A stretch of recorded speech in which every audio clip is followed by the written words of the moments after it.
Hari ini kita akan bahas lagi tentang quantum computer yang katanya jauh lebih kencang dibandingin komputer konvensional. Tapi kira-kira bakal dipakai untuk apa ya?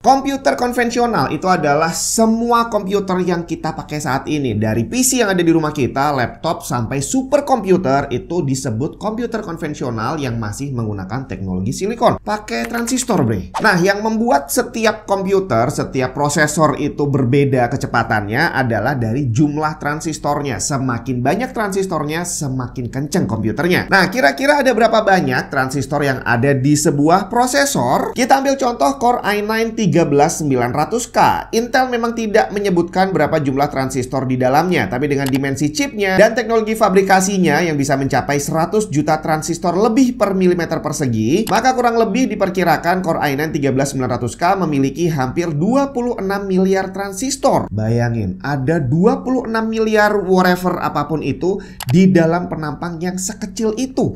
Berarti transistornya sekecil apa coba? Nah, setiap transistor dari 26 miliar tadi ya, itu masing-masing bisa punya state hanya dua, on atau off, dan ini mewakili kode biner 1 dan 0. Dan untuk melakukan kalkulasi, komputer itu memanfaatkan kode biner gitu ya. Nah, di komputer konvensional, satu transistor tadi disebut dengan 1 bit. Sedangkan kalau quantum computer, dia udah nggak lagi pakai transistor, tapi pakai atom, di mana satu atom disebut dengan nama 1 qubit. Nah, setiap transistor tadi, 1 bit tadi, dia kan bisa 0, bisa 1, bisa on, bisa off, bisa hitam, bisa putih. Artinya, kalau kita bayangin dia disuruh menjawab sebuah pertanyaan, di satu waktu, satu transistor tadi hanya bisa menjawab ya atau tidak. Nah, karena ada 26 miliar transistor di dalam CPU kelas atas tadi ya, berarti dia bisa menggabungkan tadi power dari setiap bitnya sampai 26 miliar. Banyak banget kan tuh.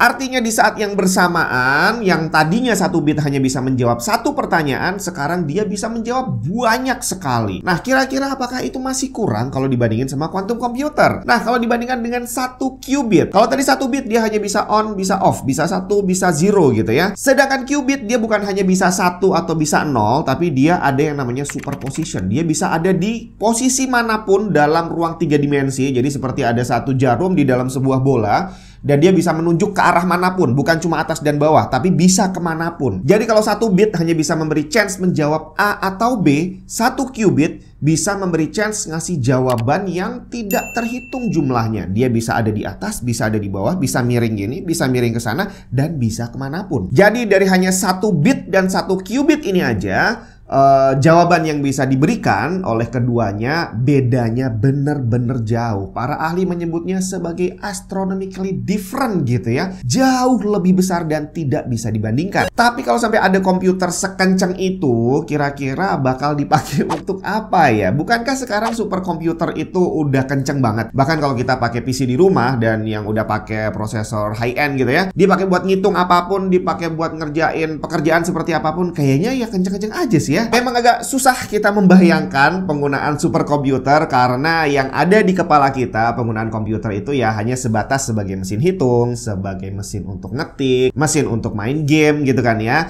Untuk pekerjaan lainnya yang memang tidak pernah dan tidak akan mungkin pernah kita kerjakan, hal itu akan jadi susah untuk dibayangkan. Nah, salah satu kegunaan dari quantum computer yang nantinya akan dikhawatirkan menjadi ancaman terbesar adalah kemampuannya tadi, bahwa kalau di saat suruh nebak satu hal, komputer konvensional dalam satu waktu hanya bisa menebak A atau B, sedangkan quantum computer bisa menebak semua kemungkinan yang bisa muncul. Nah, hal ini akan berhubungan dengan encryption. Mungkin udah sering dengar ada yang namanya AES, Advanced Encryption Standard. Ada yang 128 bit, ada yang 256 bit. Ini nih, motherboard BTF yang ramah kantong. Asus TUF Gaming Z790 BTF Wi-Fi. Motherboard murah, fitur melimpah. PCI Express 5 untuk grafis, USB-C 20 GB per second, Wi-Fi 7 dengan konektor Q antena, serta fitur canggih yang mensupport GPU BTF. Konektor power GC HPWR yang bisa mensuplai listrik hingga 600 watt ke GPU tanpa pakai kabel sama sekali, bre. Selengkapnya cek link di bawah.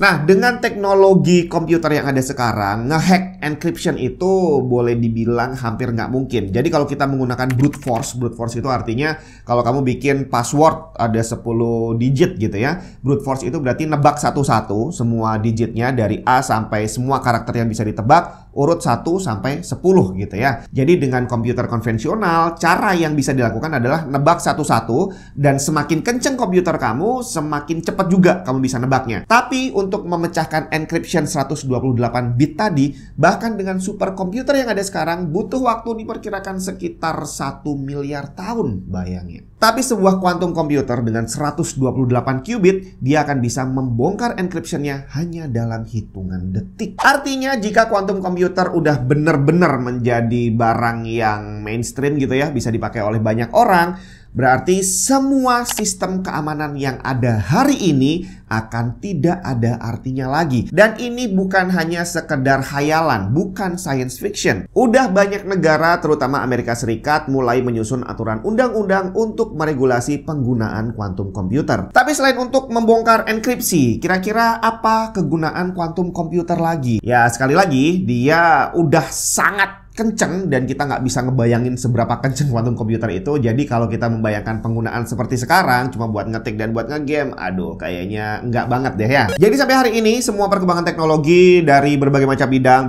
otomotif, bidang medis, terus apalagi ya semuanya lah ya, itu sudah menggunakan teknologi komputer, terutama superkomputer. Jadi memang wajar kalau kita membayangkan bahwa apalagi sih yang bisa dilakukan sama quantum computer. Secara semua teknologi yang kita kenal sekarang adalah berkat superkomputer gitu ya, berkat komputer konvensional, dan harusnya udah cukup dong, nggak perlu yang lebih kenceng lagi. Tapi ternyata semua itu ya bukan 100% benar ya. Memang iya superkomputer membantu, tapi sebenarnya semua perkembangan teknologi yang kita rasakan sekarang adalah hasil dari trial and error. Coba-coba dan kebetulan berhasil. Untuk bikin sebuah obat, kita bukan langsung memastikan bahwa oke, penyakit ini kita periksa, terus oke, obatnya berarti A dan langsung berhasil. Enggak bre. Untuk bisa membuat sebuah obat yang manjur, diperlukan uji coba, gagal dirubah, coba gagal rubah, coba gagal, dan begitu seterusnya sampai akhirnya kebetulan ketemu formula yang cocok. Dan setelah ketemu, ternyata juga tidak 100% mutlak bahwa obat ini bisa diaplikasikan ke semua orang di seluruh dunia. Ternyata ada banyak lagi efek samping yang berbeda-beda di setiap orang. Jadi orang A minum obat ini bisa sembuh, ternyata orang yang B ya mungkin sembuh tapi ternyata muncul masalah yang lain. Contoh paling dekat adalah vaksin COVID beberapa tahun yang lalu. Dari sekian banyak trial error yang dilakukan oleh banyak perusahaan, akhirnya dihasilkan banyak nih vaksin COVID. Ada A, B, C, D, E yang masing-masing katanya ada yang ampuh banget tapi efek sampingnya berat, ada yang tidak terlalu ampuh tapi lebih ringan untuk orang-orang gitu ya. Tapi yang jelas tidak ada satu obat ultimate yang bisa berlaku untuk semua orang. Kenapa hal itu bisa terjadi? Karena sebenarnya kita, termasuk teknologi komputer yang kita punya sekarang,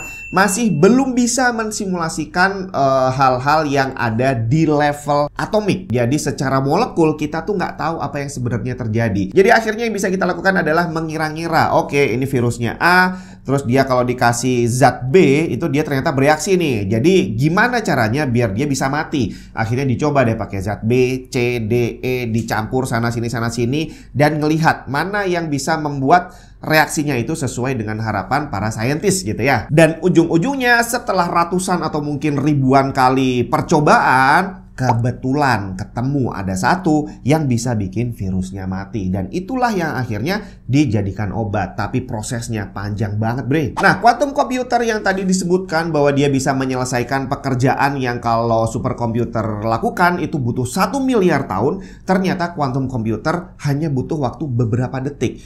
Artinya puluhan ribu trial and error, semua percobaan para saintis yang sudah dilakukan selama puluhan tahun akan bisa diselesaikan oleh quantum computer dalam waktu sekejap. Kita akan menghemat banyak sekali waktu untuk mengembangkan sesuatu yang baru. Pembuatan obat nggak perlu lagi trial and error yang ada ribuan, puluhan ribu dan butuh bertahun-tahun. Nggak ada bre. Tinggal masukin parameternya ke dalam quantum computer.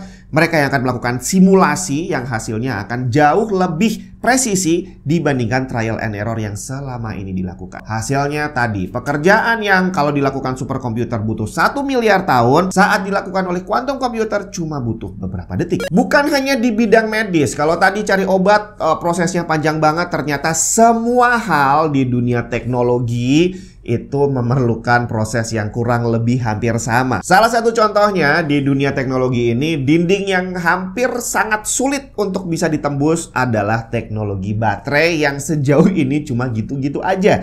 Jadi kalau kamu mau beli motor listrik, mobil listrik gitu ya, salah satu kendala yang ada di pikiran kita adalah harga baterainya yang mahal. Beli laptop super canggih juga sama, powernya bener-bener gede, tapi ternyata begitu nyala pakai baterai 2 jam udah mati. HP sama juga. Dan kalau kita perhatikan, ternyata hal ini terjadi karena memang teknologi baterai dari sejak pertama kali ditemuin dulu sampai hari ini sebenarnya nggak terlalu banyak perubahan, bre. Salah satu penemuan baterai yang diakui adalah buatan Alessandro Volta di tahun 1799. Saat itu Volta menemukan bahwa logam yang berbeda di dalam baterai bisa memiliki karakteristik elektron yang berbeda sehingga akan menghasilkan voltase atau tegangan yang berbeda pula. Nah, dari sejak saat itu sampai hari ini yang kita lakukan di dalam teknologi baterai itu cuma sekedar mengganti-ganti materialnya, bre. Dari A ganti B, ganti C, ganti D. Dicari mana yang bisa menghasilkan voltase paling tinggi dan mana yang bisa bertahan paling lama. Teknologi baterai saat ini yang menjadi andalan masih lithium. Dan lithium pertama kali ditemukan sebagai material baterai adalah di tahun 1976 oleh John B. Goodenough. Bagus banget namanya ya. Dan proses untuk bisa menemukan lithium sebagai material yang cocok untuk baterai juga tadi melalui trial and error. Dan sejak pertama kali ditemukan tahun 1976 tadi sampai hari ini, iya teknologinya masih pakai itu, bre. Dibolak-balik tapi masih ujung-ujungnya pakai teknologi yang udah tua. Jadi lithium yang saat itu kebetulan berhasil ditemukan menjadi material baterai sampai hari ini belum berhasil ada penggantinya. Nah, quantum computer akan merubah itu semua. Kalau tadi kita bilang ditemukan tahun 1976 berarti sampai hari ini hampir 50 tahun gitu ya. Dan teknologinya belum berkembang sebegitu besarnya. Quantum computer akan bisa mempersingkat trial and error selama 1 miliar tahun jadi beberapa detik aja. Jadi kalau sampai nih ada quantum computer yang bisa dipakai untuk memproses sesuatu untuk membuat baterai baru gitu ya, mungkin kita akan langsung bisa dapat baterai ultimate yang belum pernah kita bayangkan selama ini. Jadi kalau dalam kasus lain bisa dibayangkan bahwa komputer itu sama seperti kita memasak gitu ya, bahwa yang kita lakukan sejauh ini bahkan chef terkenal sekalipun yang mereka lakukan adalah trial and error, campur bumbu ini bumbu itu, campur semuanya nggak enak, coba lagi yang lain sampai akhirnya ketemu yang enak. Tapi bahkan setelah dia berhasil nih, si chefnya berhasil menemukan resep yang buat dia enak, ternyata itu juga tidak bisa berlaku untuk semua orang. Begitu dia bikin, dia rasain enak, tapi ternyata waktu dimakan sama anaknya dia bilang nggak enak, bre. Jadi nggak ada ultimate gitu ya, nggak ada resep yang ultimate yang bisa kita temukan dari trial and error. Karena sebenarnya kita nggak tahu apa yang terjadi di saat bumbu A dan bumbu B dicampur itu di level atomiknya. Apa yang terjadi, reaksi apa yang terjadi di sana kita nggak tahu. Yang bisa kita lakukan hanya mencoba-coba aja sampai kebetulan nemu yang pas. Jadi potensi quantum computer yang sebegitu besarnya kalau nanti digabungin sama teknologi AI yang sekarang sudah berkembang, kayaknya hal-hal yang selama ini hanya bisa kita lihat di film science fiction jadi terasa tidak terlalu fiction lagi dan kemungkinan akan bisa menjadi science beneran. Semoga bermanfaat.